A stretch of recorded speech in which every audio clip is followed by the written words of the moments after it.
Years before, you wouldn't have picked my brother Yancey and I for heroes. No chance. Alright, let's suit up and kick some ass. Troisième concept, faire bander les fanboys du monde entier en imaginant l'affrontement forcément cataclysmique entre des robots géants sortis de Transformers et des monstres géants héritiers du Kaiju Ega.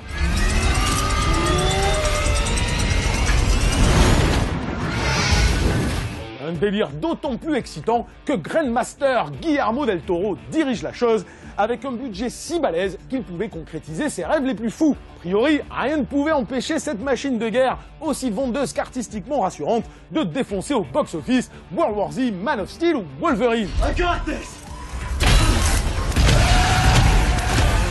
Hélas, Pacific Rim, sans être un bide, a ramé.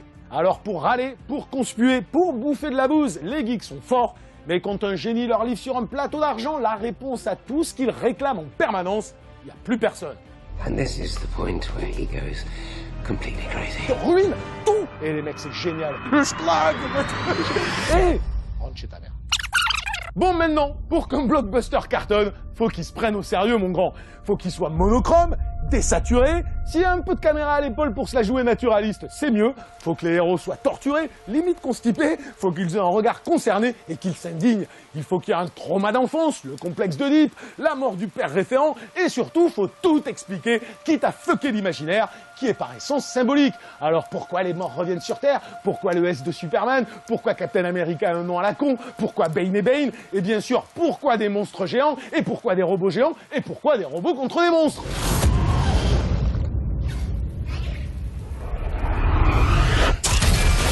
J'ai envie de dire, on s'en tape, mais visiblement, l'assertion entraîne de suite une moue d'incrédulité. La seule erreur de Pacific Rim, qui lui a valu une sanction imméritée, c'est avant tout qu'il est l'antithèse absolue de tout ça, un pur fantasme de concept cool, assumé, revendiqué et décliné dans chaque seconde d'un métrage trop court pour contenir autant de générosité, autant d'amour du cinéma, autant de passion. Pacific Rim n'a pas de porte d'entrée et c'est sans doute ça qui rebute la vie de bouffeur de logique.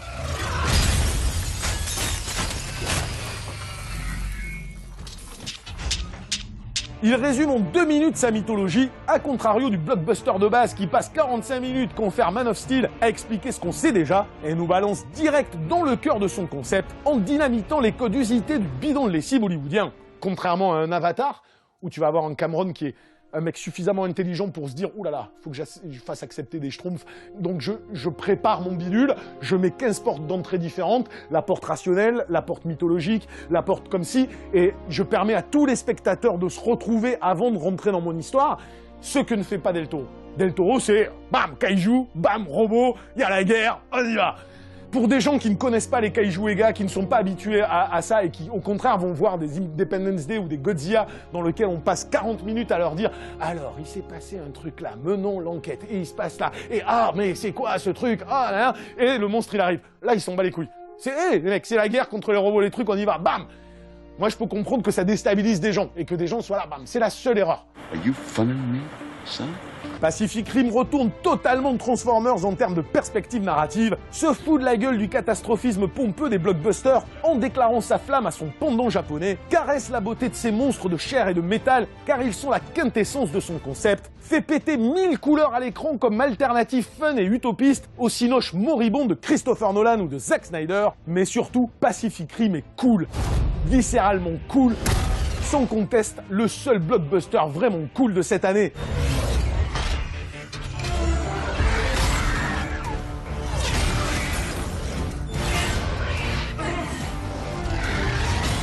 Moi j'arrive dans ce genre de film, chose que jamais dans l'idée Michael Bay n'a été capable de penser. C'est significatif. C'est là où tu as un mec bas du front et un mec qui kiffe ce qu'il est en train de faire. C'est que Michael Bay, bon, bah, il va te casser 14 fois le même immeuble et tu regardes toutes les scènes de Transformers et au bout d'un moment tu dis elles sont toutes pareilles, elles se ressemblent toutes. Là moi j'ai un mec qui a un robot, qui prend un paquebot et qui va foutre un pain à un monstre. Je dis, mais ouais mec, t'as juste tout compris.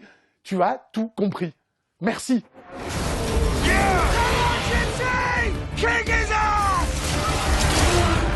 Il ne prétend pas comme d'autres apporter du sens, mais parce que sa vision créative est cohérente elle fait sens. Del Toro s'amuse, kiffe, jouit de ses persos parfois enfantins, de ses gros jouets qu'il manie comme un gosse enthousiaste, trop heureux d'avoir le privilège de réaliser ses rêves d'enfance. Il ne passe pas 2 heures à célébrer sa crypto-profondeur intellectuelle en filmant sous la pluie les névroses de super-héros qui n'en demandaient pas tant. Mais quand il doit construire une scène traumatique, il offre plus d'émotion, plus de tension et plus d'immersion que tout Man of Steel et Dark Knight Rises réunis.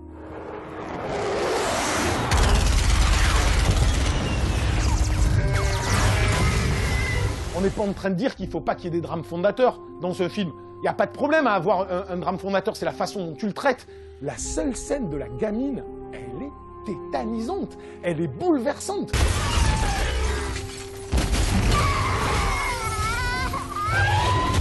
Il ramène toujours l'intimité de conflits psychologiques pour créer une espèce de terreau ultra consistant à son blockbuster fun et d'action. C'est ça qui est malin chez ce mec. Et tout se produit dans l'action. C'est pas je te fais une scène où je te dis alors montre oh là là je suis comme ci, je suis comme ça et puis après je fais une scène d'action.